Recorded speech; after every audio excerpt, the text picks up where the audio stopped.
All right, we're all in the same boat. We all need to know how we can explode our small business with zero budget. And there's some really good news. It's very, very possible. So you've started your side hustle and your intention is to go to the next level, make it full time and support yourself and your family and all those loved ones around you, give you the life that you dream of. But let's backtrack a little bit. Let's think about how we're going to get there. First question, what is it you do? What is it that you do that you think will bring you that kind of lifestyle? Now, you've answered that question. I'm sorry to tell you that the majority of people have got the answer wrong. Let me explain. If you said something like a tailor, a chef, a photographer, a businessman, a realtor, any of those, or any of the many, many more, that would have been the correct answer if you had a job. If you were working for somebody else, you could rely on those skills to bring you in the money. Remember, you no longer do that. This is your own business. So your priority, your main role now, is to promote your business. Let's think about that. Everybody out there has their own lives. They are very, very busy people. And to be honest, when it comes to you, they don't care. They really don't care. They couldn't give two hoots. You have to become one of the people in the world that they know about and they think about. So how are we going to do that? Let's go right to the start and start thinking about how we can set up a good plan for zero budget. First question, who is your customer? Now, if you're thinking everybody, I can sell to anybody, then you can probably sell to nobody. That bucket is way too big. You need to niche down. You need to think about who your ideal client is, what their age is. Is it male or female? Is it a family person? Is it a single person? Is it somebody who's fit? Is it somebody who's unfit? Is it somebody who's disabled? Is it somebody who can run a marathon? Niche down, find out what your ideal target would be. Now, obviously, there's going to be ends of the bracket. So if it's mainly female, there will always be some males that buy your product. Similarly, the other way around. If you aim it for children, there will be adults that buy it. Or adults, there may be some teenagers that buy it. But what we're aiming for is to find out who the niche market is. You're looking to who your market is. And it's very, very important that we identify that. Because once we've identified it, we can start working out how we can produce our marketing plan to work towards those people. Let me tell you a story. When I was younger, I used to be into fishing. I used to go fishing a lot. And we used to do competitions at weekends and during the week. And we would go to a lake and you would pull a peg, as they would say. So you pull a number, and whatever number that is, that's when you got to choose where you would fish. So if you were number 3, you would be the third person to go and find your spot on the lake. Then everybody else had to work around you. And I noticed over time that regardless of wherever I picked, I could never win. I could be the first person picked or the last person picked or in the middle. I would never win the competitions. But the same faces were the ones that were continually coming back with bags of fish. When they'd weigh in at the end, they were the people that would win. And so I thought about that and I thought about it and I started to realize that it didn't matter so much where you were fishing. It was the knowledge of the area where you were fishing that was important. These guys, they would pull their peg and they would go and sit on the riverbank and they would know that piece of water. They would know that there's a tree root here and underneath that tree root or tree branches where all the insects used to fall down into the water and the fish would hang around there waiting for it to fall.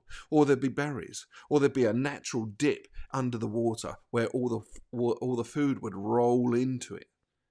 So they would fish in the areas where they knew where the fish were. And that's how you catch fish. You fish where the fish are. If you just cast out your rod with a worm on the end and hope that a fish swims by and takes the bait, you're going to get one occasionally.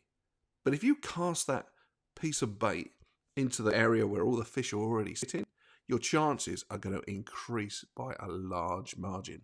And that's what we need to do when we come to marketing. We have to identify where the fish are, our customers, and then we can bait the hook with something that will make them want to work with us. So if you like what you're hearing so far, you've got to pay the tax. That's right, there's a tax for being able to watch this video. It's called like and the subscribe tax. Now don't forget, if you're going to subscribe, you're not just going to get all this business stuff and my own thoughts on marketing, you're also going to get my thoughts on the latest New Orleans Saints escapades of not going to the games and watching the team. I make no apologies about that. It's my site. I do with it what I want. But if you want to keep up with us, subscribe and we'll keep going with the business stuff. So, fishing where the fish are. In other words, we're looking at natural locations where our customers are likely to be. And remember, we've niched our customers down. Maybe they are beekeepers. Maybe they are young mums. Maybe they are retired people. Natural places that we know that these people will gather and hang out. It doesn't have to be a physical place. It could be somewhere on the internet. It could be a newspaper, a magazine, somewhere we know that our eyes, the people that we're trying to reach, their interest is going to be in that location.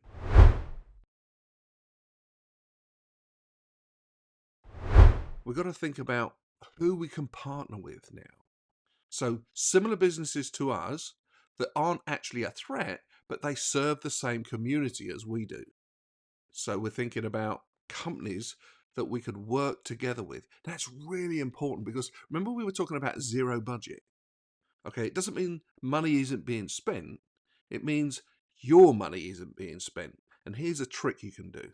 Say you were working as a wedding photographer. Okay.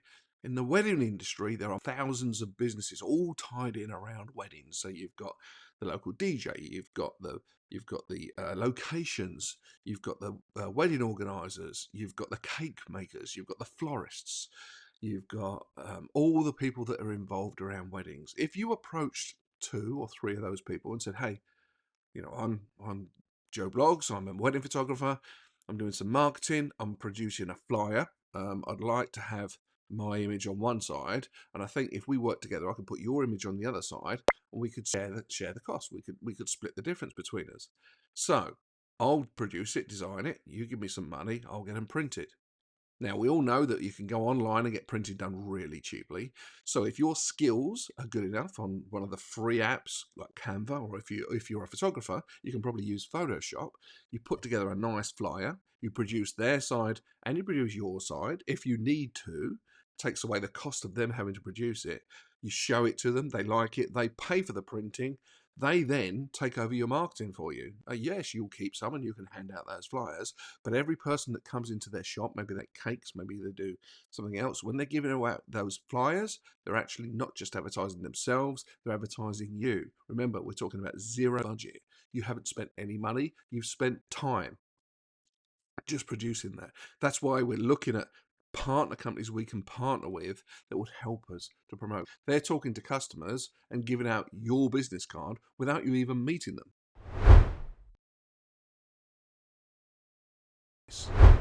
Where are business people going to be hanging out? Do they have a niche magazine that goes out? Do they have a local podcast that they listen to? Is there a website or a forum where they all go to for information? If there is, you need to be trying to get in amongst those things. Can you get yourself interviewed on the podcast talking about whatever it is you produce or provide that will help those people out? Can you write an article that you can produce and send to the magazines? And let me tell you, print magazines, they love anything that is relevant and worthwhile that you can send to them that they haven't had to pay for. Again, zero budget. You're not paying for it, but you're spending time producing it.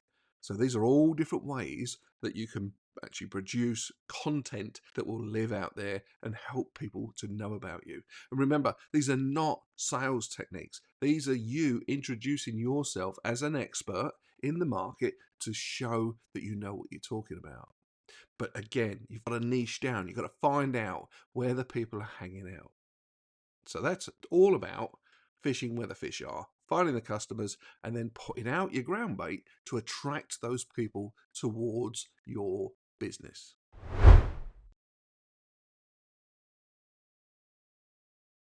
So now we've found where they are, their haunts. Now we're going to start doing some research. We're going to start looking at some of the problems they may have. We're going to understand the way they think. What are the problems they have in their lives that we could hold as some kind of solution for? What we aren't trying to do is get out there and sell to them. Think about this for a second. If you were looking for a life partner, somebody you were going to live the rest of your life with, what do you think is a good strategy? Walking into the local bar where you know they might be, taking out your box with a ring inside, an engagement ring, walking up to everybody, going down on one knee and say, "Will you marry me?" No. Next person, "Will you marry me?" No. Next person, "Will you marry me?" No. Next person, "Are you going to marry me?" No. What about you? "Will you marry me?" No. I think you and me know that's not a great way to find a partner. You might get lucky and find someone drunk enough to fall in love with you, but that's not a great strategy. So we're looking at building a relationship. And the way we're going to do that is looking at what problems they have and helping them with those problems, with information, with ideas, with thoughts, with recommendations of other people, things that you've done to get overcome whatever it may be. And we can do that in many ways. We can do it in writing, on forums, on web pages, in magazines. We can talk on podcasts about problem solving. We can go on the radio. We can be interviewed. And again, remember, all zero budget, not costing us anything. We're working hard to give these people solutions. And what will happen is you will start to become a trusted person. They will understand that you know what you're talking about and you can help fix their problems. And so we can start moving towards that relationship we're aiming for. So what's the next step? Once we've identified ourselves and made some kind of relationship at the start, we now need to take that a little bit further. So the way we're going to do that is we're going to ask them for their details. We're not just going to ask them, say, "Hey, can I have your email so we can blast you with spam for the rest of your life?" We're going to say, "I've got a great idea and this list of things that are going to help you out." So again, going back to our wedding photographer, here's a list of 10 shots that you've got to have for your wedding. Make sure you don't miss it. If you want to get this list I've prepared for you specially, then just give me your email address and I'll send it straight to you. And you set it up on your website as an autoresponder. So let's think about that. Why are we trying to capture emails and names? Why do we need that? And the answer is because once you have their email and their name, then you can continue to build that relationship with them without going through a third party. Okay, so Facebook. We all know Facebook. We all love Facebook. It's been great. But if you want to reach everybody in your group, you have to pay to reach them. I have on my business Facebook group about 11,000 followers. When I put a post out there, I'm lucky if it gets to 500. If it's a good post, it might get to 2,000. But I've got 11,000 followers. But not unless I pay, those people don't get to see it. Everybody on my mailing list, if I send out an email, gets that email. Now, they may not read it, they may not answer it, but at least I know that they've received it. And the software on my website shows me how many people have read it, what links they've clicked, that sort of thing. So that's why we're starting to build that relationship. We're getting their details, and then we can keep sending them information when it's relevant. Remember, somebody who doesn't buy from you today doesn't mean they won't buy from you ever. Okay, they could be a lifelong partner. As long as once you've got that information, you don't waste it. You don't spam them. You don't give them garbage they're not looking for. You need to keep building the relationship, sending them information that is relevant and useful to them. Okay, that's the idea of the email list. Email list is the trick to building your business. You don't have to go through any third parties. If Instagram and Facebook and Twitter, or X or whatever we're calling it this week, decide to go down, you have your email list. And if you can build it to 4, 5, 6,000 people, then that's 6,000 people you can reach in one email.